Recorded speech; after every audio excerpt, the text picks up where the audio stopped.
Alexander Downer is chair of Policy Exchange. That's the centre-right think tank. And he's also a former Australian High Commissioner in London and a former Australian Foreign Minister. Good evening to you, Alexander. Good evening, John. Alexander, you are, of course, co-author of the Indo-Pacific strategy put together by your think tank, and you were joined in that by Stephen Harper, the former Canadian leader, and George Robertson, who's a former General Secretary of NATO. This, you will find, this document, do you think it lives up to the task?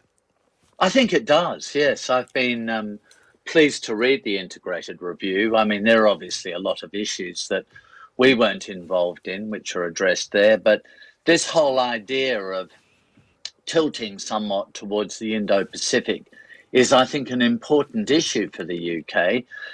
Remember this, the UK is a permanent member of the United Nations Security Council. It's one of only 5 countries that has a veto on the Security Council. That means it doesn't have just regional responsibilities, it has global responsibilities.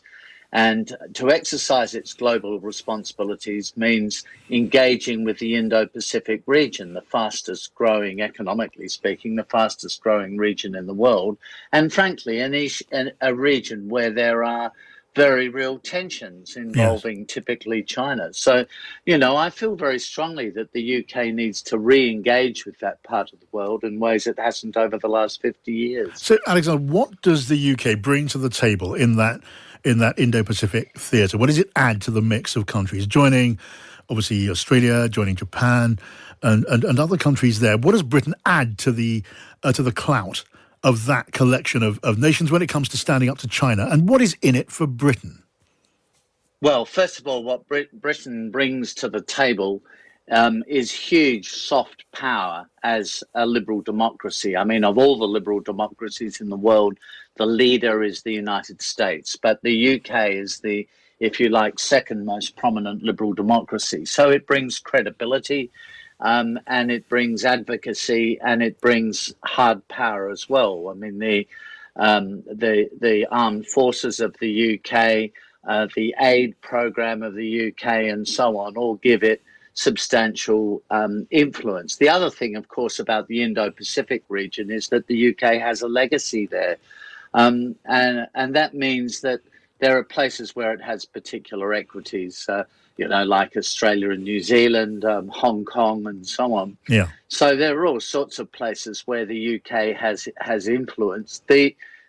What's in it for the UK? The UK has a vested interest in a stable and prosperous Indo-Pacific region. The UK has a vested interest in engaging with China, but making sure there isn't an imbalance of power in the Indo-Pacific region, which threatens the stability of the region. I mean, China's what? The second biggest economy in the world. Imagine if there is instability in the Indo-Pacific, what that would mean just to jobs in the UK. It would have a substantial effect. Yes.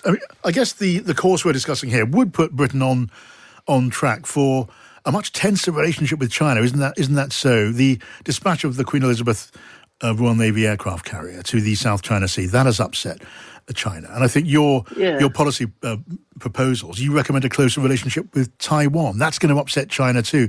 This is going to get tense. Well, China, it's not about us upsetting China. It's about China upsetting us. Yeah. China needs to work in with the rest of the world. And I'd have to say, I think in the last 4 or 5 years under Xi Jinping's leadership, China has become a lot more aggressive and uncooperative with, in particular, but not exclusively, liberal democracies. It's become more assertive. It's become more demanding. It's tried to change the status quo, which actually it has done in the South China Sea through the use of force. So, I think the UK as a substantial country in the world, a permanent member of the Security Council, needs to contribute to the power balance in the Indo-Pacific region, which will help to stabilise China's role there. Yeah, I mean, Britain wouldn't bring a huge amount to the table militarily, but it could provide, some purchase when it comes to the financial know-how and firepower of the City of London, couldn't it? And also in terms of the capability of an institution like GCHQ in intelligence gathering and monitoring. Exactly, those things. And both of those things are actually very important. But add to that something which is a bit hard to define. So listeners will have to reflect on this, and that's what we call soft power. That is just sheer influence. What the UK says, people in the world listen to it. They take it seriously. That wouldn't be true of all countries. And we know what we're doing is we're talking in the media at the moment. The UK media, British media, spreads around the world and has a lot of influence around the world. So there are all sorts of ways that the UK exercises influence, which are easy to underestimate when you're living day by day in the UK. But when you're out of the UK, you really notice it. Yeah, now, what about what's in it for Britain? Now, clearly, when it comes to stability in the region, Britain has an interest, a stake in stability, clearly. But on the level of self-interest, economic self-interest, what is there in it for Britain there? Because, well, trade deals in that region, they're of limited value, certainly at this stage when it compares to the European Union. Yes, but that's the wrong way, with the greatest respect, that's the wrong way to look at it. The trade with the European Union is the status quo. But what is going to happen to the world in the future? Let's try to get this right. I mean, China is going to continue to grow. India's economy, with 1 billion people, is going to continue to grow in time quite strongly. Yeah. So global economic growth, the weight of global growth is moving increasingly from what you might call the transatlantic, from Europe and North America, to East Asia or to the Indo-Pacific region. So here is one suggestion we made in our policy exchange paper, and which is certainly embraced by the Boris Johnson government, and that is for the UK to join the what's called the Trans-Pacific Partnership, a free trade agreement of 11 countries in the Indo-Pacific region, so that the UK would build its trade, and not just trade, but trade and investment relationship with the region.